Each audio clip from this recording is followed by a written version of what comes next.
GRYSKLL. You guys listen to hip hop, right? Hell yeah, little bit. You guys in the Slaughterhouse? Yeah. Have you guys been watching that whole what's going on with Slaughterhouse right now? Yeah. How do you feel about that? Like me, I feel like Joell and what's his name and Crooked. Let them tell their story. I did. My man Kareem, he did make me think twice about but they burning the whole house down, and they, it's something they helped build.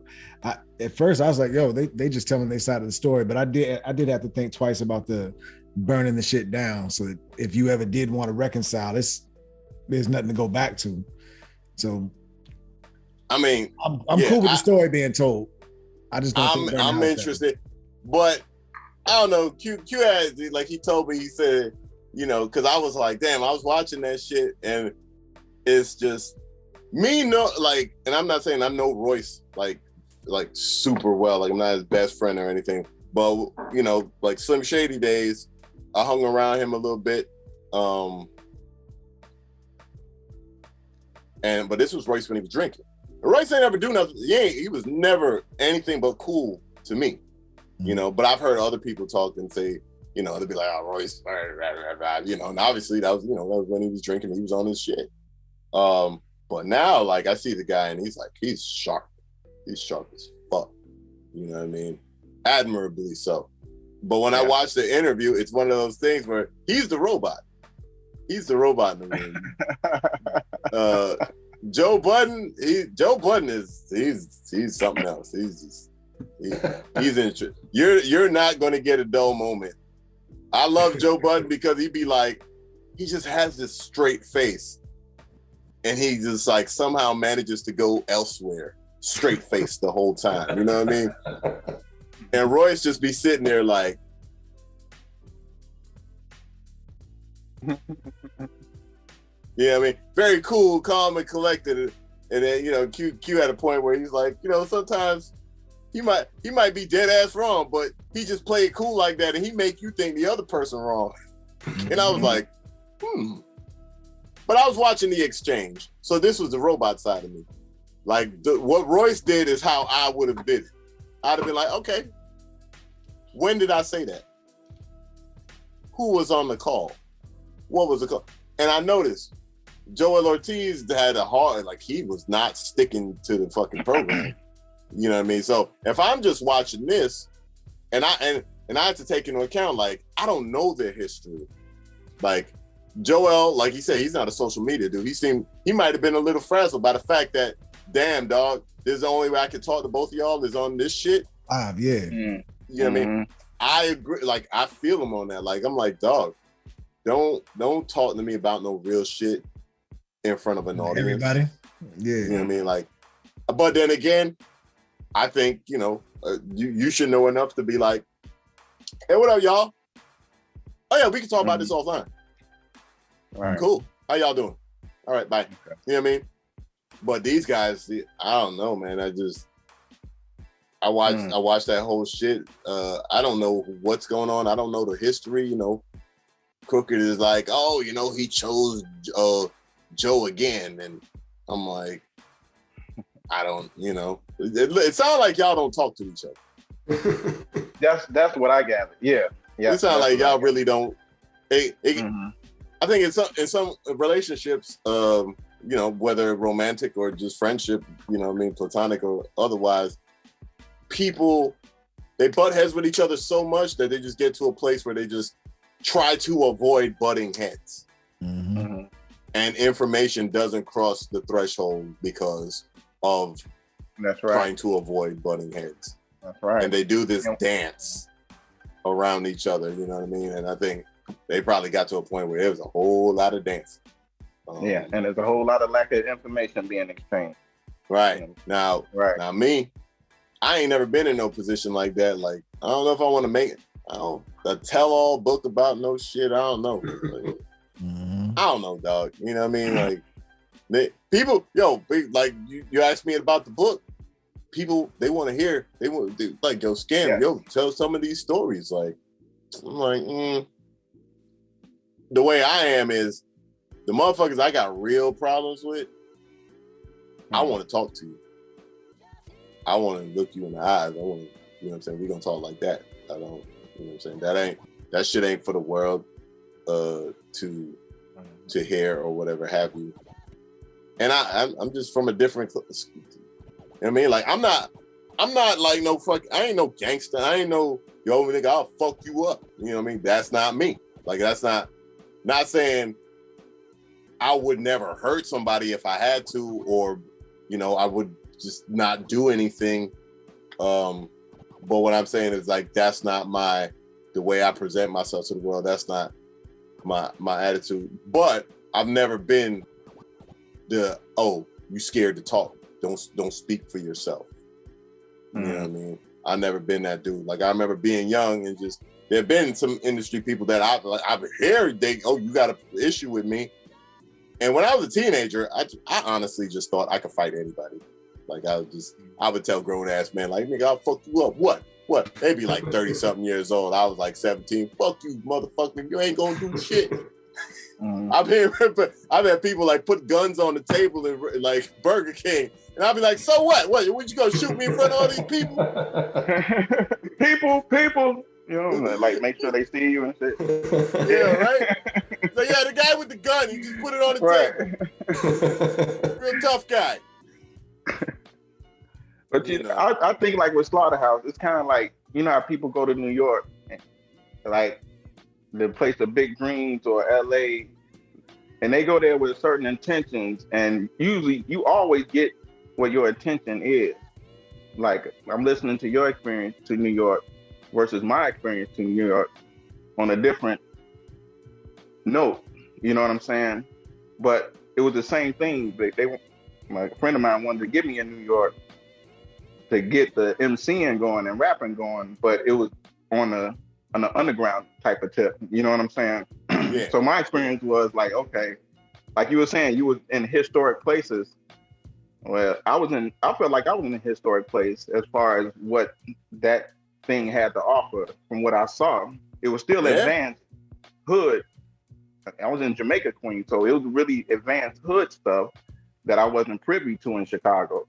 So I realized what I was getting from New York at that time. It wasn't gonna be no rap. It was gonna be some jail time or some shit. You know what I'm saying?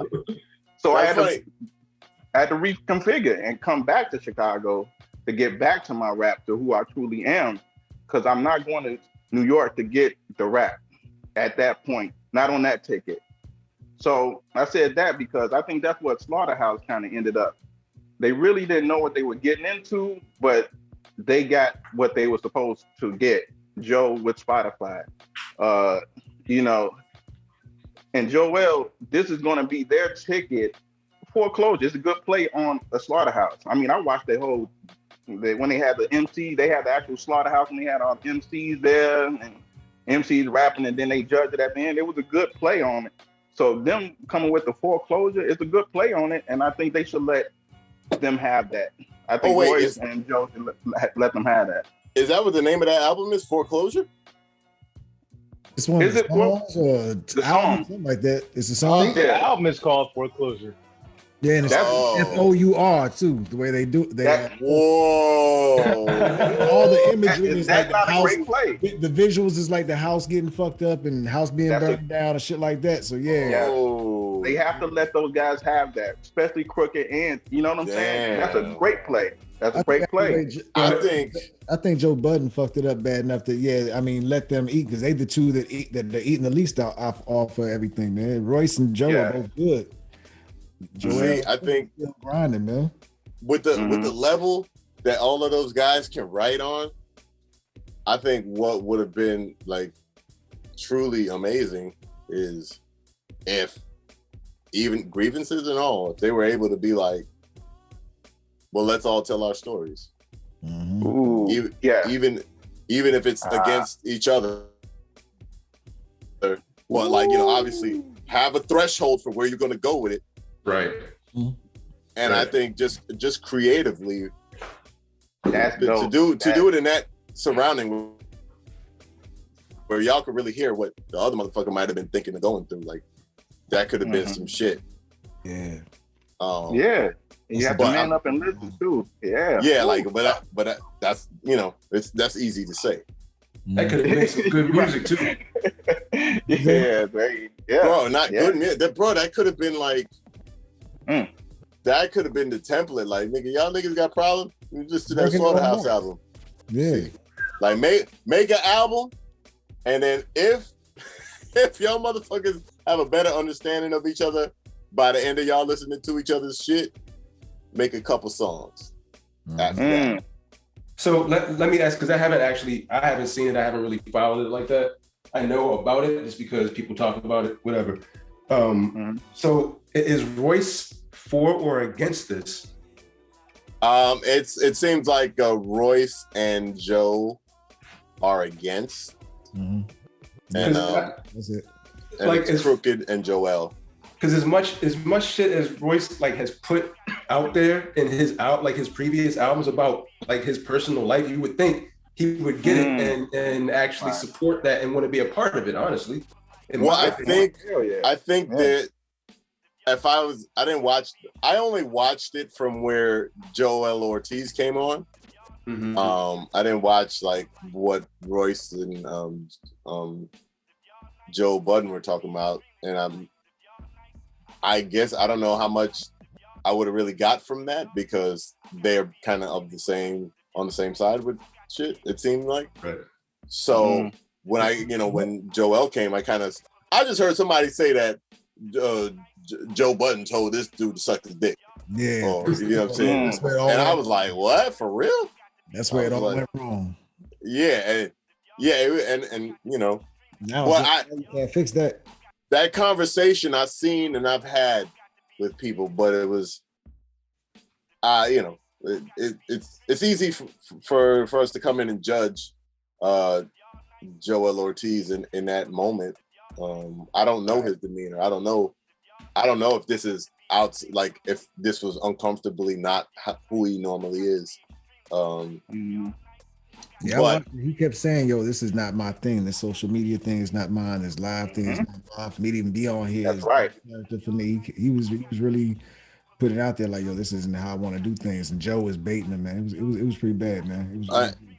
And the thing about it was like from the way Joe Budden and from what I got from it was that they were being bashed on the album. Right. So that was kind of, I don't know if it's true or not. I don't know if they've heard the album. I don't know, but that was the consensus. Like, so they basically were like, I'm not going to support you, tearing this shit down and shitting on us. Which if somebody is shitting on you, I totally understand that. But I don't know if that's what the music actually is. But I did just think it was like, it kind of sucked to see that. Maybe that they can actually get into a better place and actually have to talk about it and make some music. A wise man once said, "How you do anything is how you do everything." And Joe Budden's track record is kind of, you can see his position forming, and he did. I think Joell, he knows him. He knows. He kind of sat back and took in a lot of things, and like he was saying, Shy, he doesn't do social media. He raps. He writes it out. It's therapy for, you know what I'm saying? So he's able to put it into words so artistically, and that's probably the only outlet he has. And I don't think they should take that from him or try to stop that. They should probably support it. It would be beautiful. It's easy for us to say for them to support it, but who wants to support being put down? But I would say, just knowing how Joe rolls, like, he's gonna get emotional about it one way or the other. You know what I'm saying? Like, that's just how he rolls. Like, every time something goes down, he's straight. That's the funny thing. That's the funny thing with him, because it's like he gives you that demeanor of somebody that's fully in control of his emotional faculties. But there's an outburst is probably going to enter the station in a few minutes. Right.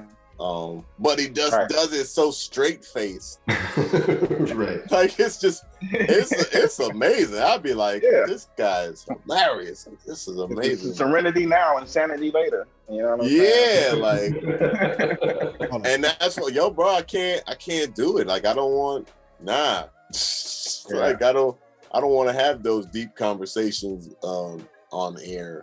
Right. Yeah, he's great at playing that.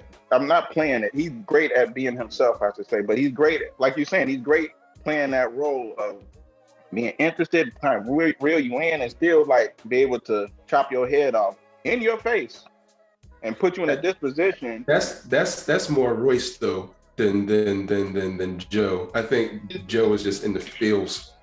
I listened to the podcast once or twice, and that's what made me not listen to the podcast. It just doesn't work for me because of how monotone it is with so many intentions in that tone, that same tone. It just, it doesn't work for me. But it's fine. But it's different. So, but yeah, you may be right. But I like what you said about that Royce being stuck on that level of understanding, but not understanding this. That's a really good aspect. Royce put a post up, like how I even got introduced to all this was Royce put a post up that basically said, imagine you build a house with 3 other people, and then you learn that 2 of the 4 people have made an agreement to sell part of the house that you were not a part of, and then you find out about it was very robotic, but I forget exactly what he said, but it was Royce being logical but kind of laying out his perspective of, and then at the end he's like, so this is how this last Slaughterhouse album came about, talking about Crooked and Joell. Matter of fact, I'm gonna see if I can find it real fast. Okay. I heard about but I mean, yeah, Q, like what you were talking about, when I heard that last album he had, was it Book of Ryan? I was gonna say that. Yeah. Was that the last one? I don't know if that was the last one, but that's but yeah, let's talk about Book of Ryan. Like, I heard that shit and I was just like, yo, I could never talk about my family on a record like that. Right. Okay. Like I couldn't do it, dog. Like, I'll touch on some things, but I ain't gonna get like, and it was one of those weird things where it's like, did you get their blessing? Like, yeah. Like, did you decide to do that? And they just, ain't shit they could do because you put it out. Right. And that's what I'm saying. Like, him doing shit like that, you think he'd understand why these other 2 members are also doing it, because it worked for him. It's I think no therapy, really. I think what I saw him say was he was his only problem with it is them burning down the Slaughterhouse shit. I think he was fine with them airing out their shit, but it was just the imagery of burning down Slaughterhouse. He's like, this is something that we can still generate and make money off of. We still selling shirts with this logo, and y'all burning this shit down. So I think that's the only place that Royce was. But to add perspective that some people don't have, man, there's nothing that's forever in this industry. It's been 10 years. So it's like I could be like, oh, nigga, first off, let's talk about all the rappers that retired. Yeah, I'll wait. Right. I always tell people, I'll be like, yo, listen, bro, as long as they think it's some people that want to come in the room and pay some money to hear them fucking run their jib, they gonna do it, dog. Trust. Like who really retires from the game? You know what I'm saying? Right. So, I would, like, me and Shadow would butt heads. And Shadow's like that. He will say things in his songs and understand. And I know a lot of writers. Like, Shadow's like top tier, one of the best writers. He's impressively talented. All the people I've ever fucking known, and it's frustrating how fucking sick he is. And that's his therapy. Like, you can't have the kind of conversations that take place in his music with him. Like it's just it always goes left. You know what I mean? Yeah. It just always goes left. Yeah. But when he starts talking, he had a line. He said, "I love to teach, but I hate to be taught." And I was like, "Yeah, you do." You know what I mean? Like you know yourself. You just can't discuss yourself. Right. You know what I mean? It's pretty clever. And it took a while. Like M and Shadow were two people that were very much like, yo, you need to write more about yourself. I mean, and so to watch what I was saying earlier is just, so what if they fucking make this album? Y'all could come back and make the next fucking Slaughterhouse album and it sell even more. Right. Like that shit don't mean nothing that they did that. Right. There's certain things you can't come back from, but most of it doesn't take place in rap. You know what I mean? So because you can tell that these guys do have love for each other. You know what I mean? I mean, even if it's fake love, I don't know, but it seems like there's still that, like these are cousins that are fucking pissed off at each other. I feel like they need to take a lesson from Beyonce and Jay-Z, honestly. Like they took that shit and capitalized the fuck out of that shit. Like, come on, like he cheated on her, she made an album about that shit. And he came back and made an album about that shit. And it worked.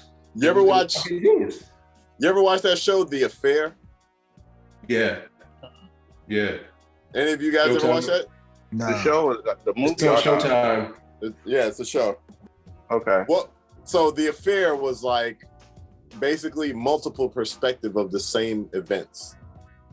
And they would do little nuanced things. So like it'd be down to like like in one person's version of the story, this dude had on a turtleneck.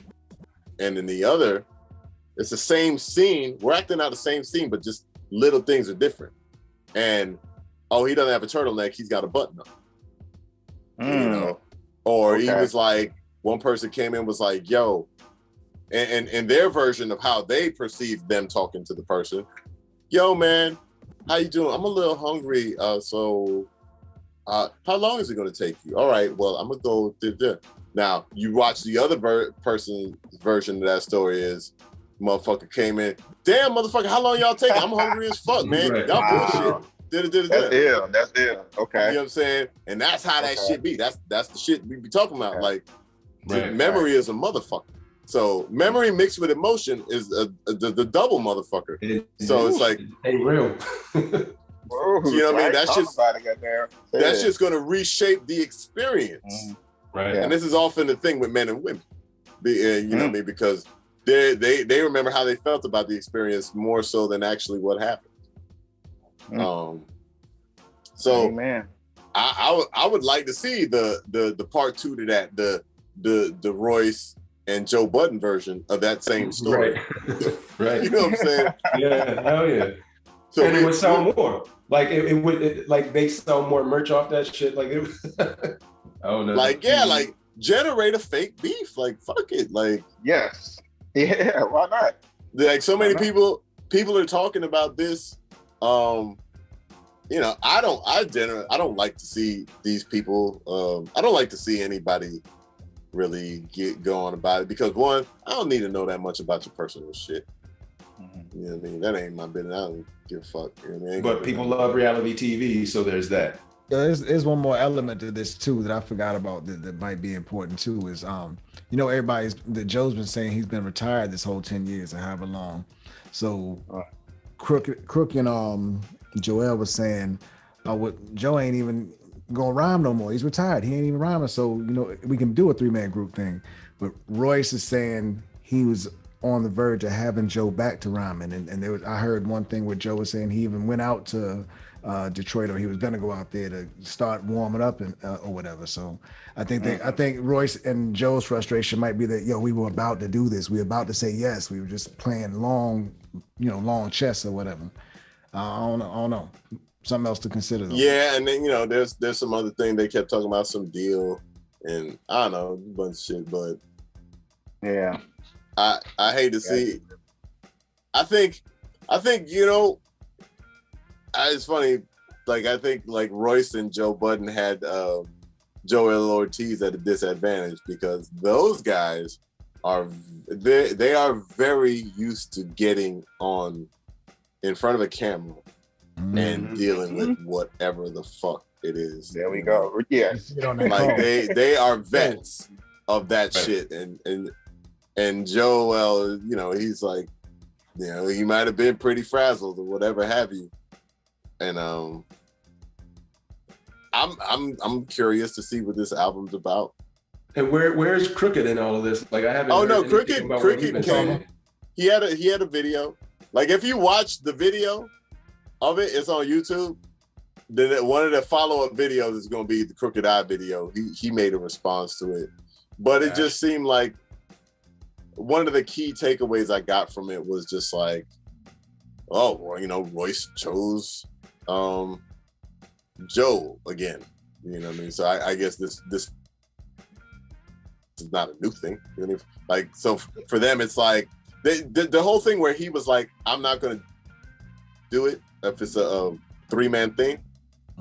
I think for those guys was like, damn, like that was like the fucking turning a knife in the gut, At least that's how it came across. And I don't know if I'm in a group and this guy say he don't want to do it if it's three. I'm on with the three. All right, cool. Yo, will you at least drop a couple verses on this shit or something? Like, what I mean? At least do that. All right. Cool, because motherfucker, maybe the thrill of it for him is the four of them, and then maybe it just don't feel the same. Like when me, at one point Shadow was like, I don't want to be in a group no more.